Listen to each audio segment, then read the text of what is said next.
दोस्तों, अक्सर लोगों के मन में ये जानने की जिज्ञासा उत्पन्न होती रहती है कि आखिर भगवान शिव का जन्म कैसे हुआ, कैसे वो उत्पन्न हुए।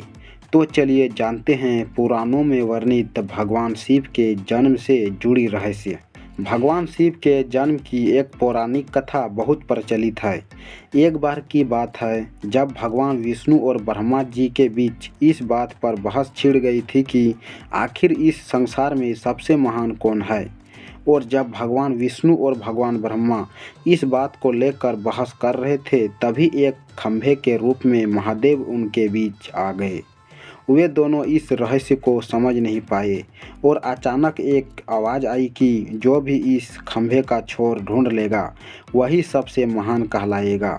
यह सुनते ही ब्रह्मा जी ने एक पक्षी का रूप लिया और खंभे का ऊपरी हिस्सा ढूंढने निकल गए। वहीं विष्णु जी ने वराह का रूप धारण किया और खंभे का अंत ढूंढने निकल गए। बहुत देर तक खोजने के बाद भी दोनों में से किसी को खंभे का छोर नहीं मिला और दोनों ने हार मान ली। इसके बाद भगवान शिव अपने असली रूप में आ गए। फिर भगवान विष्णु और ब्रह्मा जी ने मान लिया कि शिव सबसे महान और शक्तिशाली है।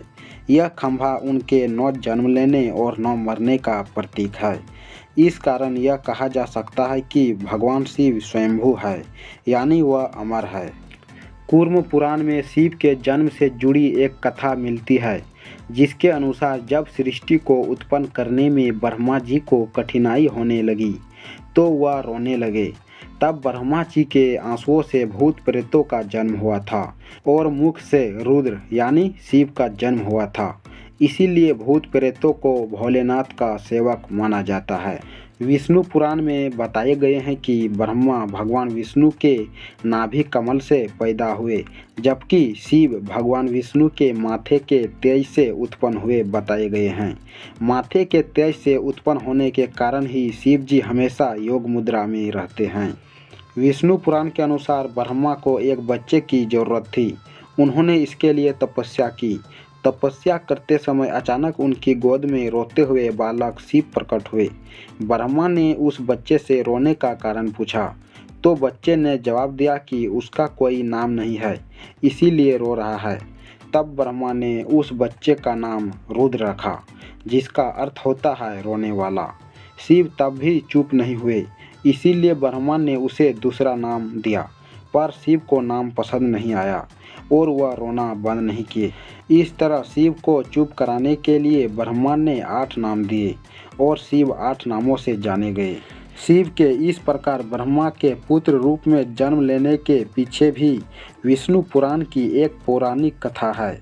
जब धरती, आकाश, पाताल समेत पूरा ब्रह्मांड जलमग्न था, तब ब्रह्मा, विष्णु और महेश के अलावा कोई भी देव या प्राणी नहीं था। केवल भगवान विष्णु ही जल सतह पर अपने शेषनाग पर लेटे नजर आ रहे थे। तब उनकी नाभि से कमलनाल पर ब्रह्मा जी प्रकट हुए। ब्रह्मा विष्णु जब सृष्टि के संबंध में बात कर रहे थे तो शिव जी प्रकट हुए। ब्रह्मा ने उन्हें पहचानने से इनकार कर दिया। तब शिव के रूठ जाने के भय से भगवान विष्णु ने ब्रह्मा को दिव्य दृष्टि प्रदान कर शिव की याद दिलाई। ब्रह्मा को अपनी गलती का एहसास हुआ और शिव से क्षमा मांगते हुए ब्रह्मा ने उनसे अपने पुत्र रूप में पैदा होने का आशीर्वाद मांगा।